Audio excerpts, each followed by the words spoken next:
we want to talk to beat writers from the most interesting teams in a division. The Bears have not been that in a long time. They are at least interesting this year. We don't know if they'll actually be good or not. They did indeed have the number 1 overall pick in this draft before they traded it.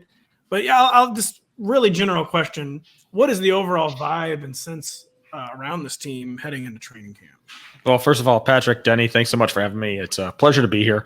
Vibes are high right now at Hallis Hall. I think Justin Fields, they're like, okay, you're our guy, right? They got around to that. They finally got around to that. Exactly. So they had the number 1 pick. They had the chance to go get a quarterback. They said, no, we're gonna ride with Justin Fields for at least 1 more year. And I think, this is the first time in Justin Fields' career that he's got some consistency, because after year 1, the Matt Nagy disaster, the offense just didn't work. They had to reset with Luke Getsy. But then last year, there weren't any skill players. There wasn't really anybody to help them out. This year, now they've got the consistency, and they have so much more around Justin Fields than they did last year. Obviously, the DJ Moore trade, that's the trade that sent the number 1 overall pick to Carolina. Big part of that was getting DJ Moore back. Chase Claypool. I know that trade did not work out last season and got panned. But now you have Chase Claypool a full offseason. He's fully healthy. And Darnell Mooney coming back from his ankle injury. So, a lot went wrong last year. And now there are a lot more pieces, a little bit more consistency. So, is anybody saying the Bears are going to contend for a Super Bowl? Probably not. But I don't think people expect the Bears to be the worst team in the NFL again. That is good. The expectations are higher than that. And you got to a lot of guys we're going to have you elaborate on in a second, but you hit on the main point I wanted to get to is they finally went out and got Justin Fields, a supporting cast. Is there any sense that this could be like an Eagles type situation where the Bears open things up for their young quarterback, or is this still going to remain predominantly a run-based offense, one where maybe we're still complaining in the fantasy football community that there's not enough attempts to go around for these skilled players? Or do you think there is going to be a concerted effort to actually become a much more balanced and maybe even a slightly more pass-heavy offense? Yeah, I don't think I would go as far as to say a pass-heavy offense, but certainly more balanced. I think the Bears are always going to be a run-first team.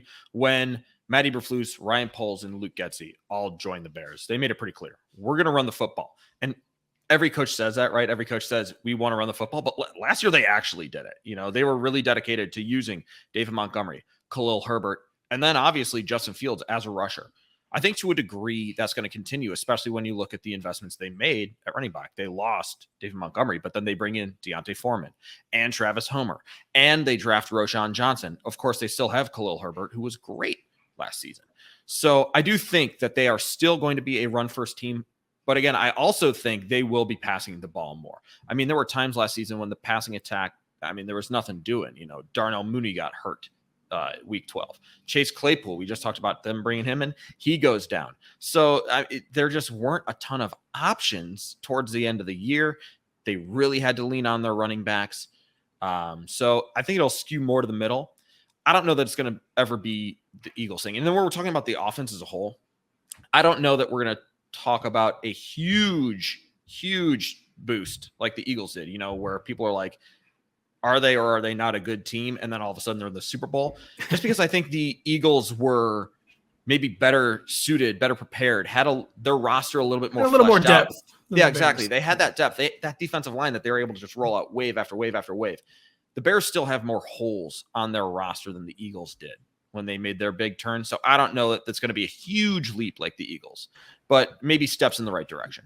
Yeah, just to be clear, I wasn't intimating that they might be like the next Eagles, just kind of on offense, like the pass attempts, which you did answer both. And Bears, as you said, probably do not have that depth to make an Eagles type leap in 2023. Alex, you talked about Fields a second ago, and from a fantasy standpoint, his rushing was otherworldly last year. He just went nuclear. He had 10 rushing attempts, at least 10 rushing attempts in 8 of his 16 full games, which is, just unreal. He would have signed up, to take him in the second or third round of fantasy drafts if he had known that going into the season. I have seen some chatter from coaches, maybe a little bit from Fields himself, about him saying, I don't know if we're going to be doing that 10, 12, 15 rush thing every single game this year. Do you think that's part of Fields' game right now as a young quarterback getting used to the NFL game? Or do you really think that there might be a concerted effort to reel that back a little bit? Yeah, I think there might be an effort to reel back. The designed runs are always going to be a part of it. There's always going to be some element of designed runs. But a lot of those rushes last season were just scrambles because everything fell apart. We talked about the playmakers just not being able to get open. The offensive line was not very good, so he's running for his life. So a good chunk of those rushes were just because Justin Fields is kind of dancing around, trying to make something happen. There's nothing there, so he's just forced to take off, right? Improved offensive line play, improved playmakers around here. I think that alone will cut into Justin Fields' rushing attempt numbers. But the designed runs, I think, are always going to be a part of the equation because, I mean, that's his strength. His strength is really his deep ball. He throws an incredible deep ball, and he does want to be a pocket passer first. He wants to throw the football first. But since he is so good at running the football, I think it's always going to be a part of the Bears' offensive game plan.